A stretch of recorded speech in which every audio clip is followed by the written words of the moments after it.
Manal Chirali, bonjour. Merci de répondre à nos questions sur RT France. Ce n'est pas la première salve de sanctions américaines contre l'Iran. Il y a eu le pétrole, il y a eu les banques, beaucoup d'autres secteurs impactés. Quels sont les domaines visés cette fois-ci et quelles conséquences pour le peuple iranien?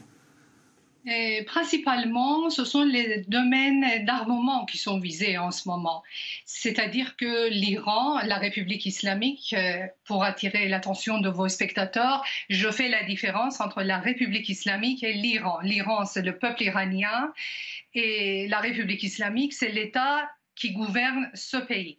Alors, les nouvelles sanctions américaines visent l'achat des armements. Ça va nuire à la République islamique, mais pas au peuple iranien, parce que l'Iranien qui vit aujourd'hui son quotidien, que ses dirigeants puissent acheter des armes ou pas, il préfère plutôt pas. C'est-à-dire que les armes, pour lui, ça ne change absolument rien de son quotidien. Donc, il ne faut pas exagérer en disant que les méchants Américains sont en train de nuire au peuple.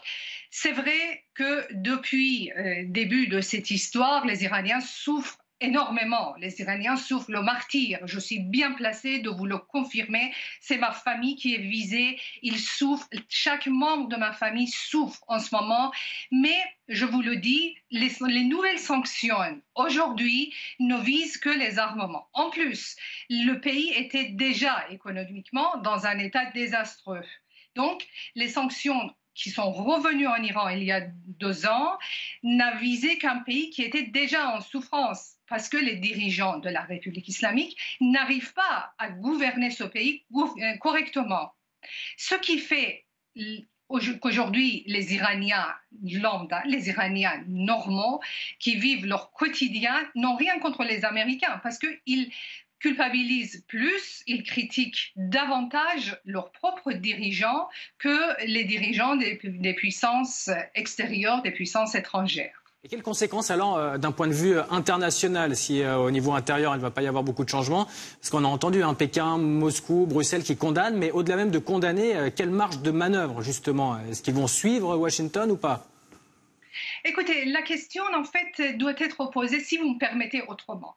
Et vous voyez, il ne faut pas regarder les choses de cette façon, qu'il y a des méchants Américains d'un côté et des gentils pays, la Chine, la Russie et les Européens de l'autre côté. Ça serait vraiment la non-connaissance totale des rapports internationaux que d'analyser la situation de cette façon.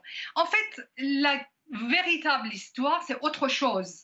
L'histoire, c'est que les Américains veulent imposer leur hégémonie sur la planète et il y a des pays, il y a des puissances qui résistent, comme la Chine, comme la Russie et comme les Européens. Et malheureusement pour les Iraniens, malheureusement pour le peuple iranien, ils sont pris en otage entre deux groupes de puissances. D'un côté les Américains, d'autre côté les autres. Personne ne fait attention aux intérêts du peuple iranien.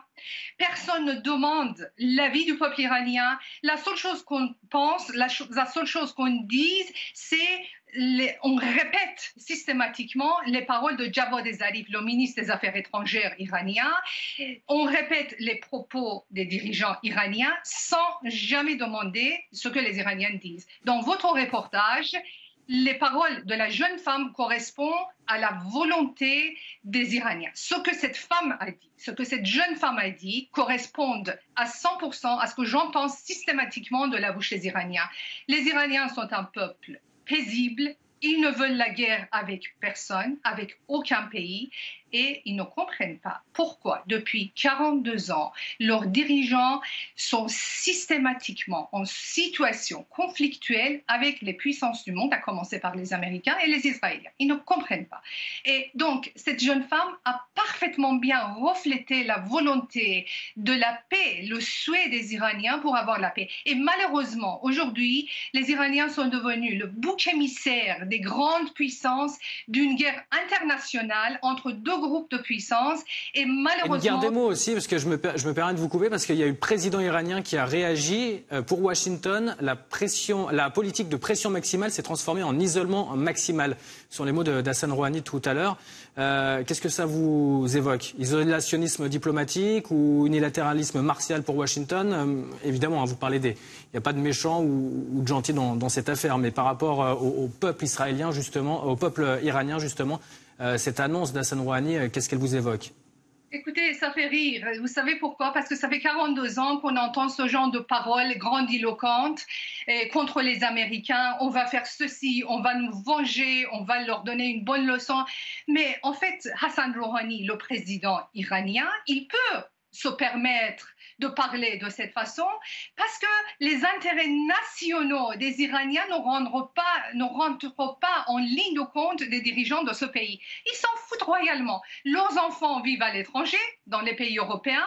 Ils sont richissimes. Ils ont volé l'argent de ce peuple. Ils sont richissimes.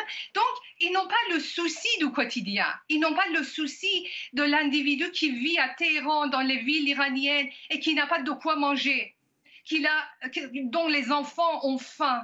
Donc, il peut se permettre de se moquer des Américains.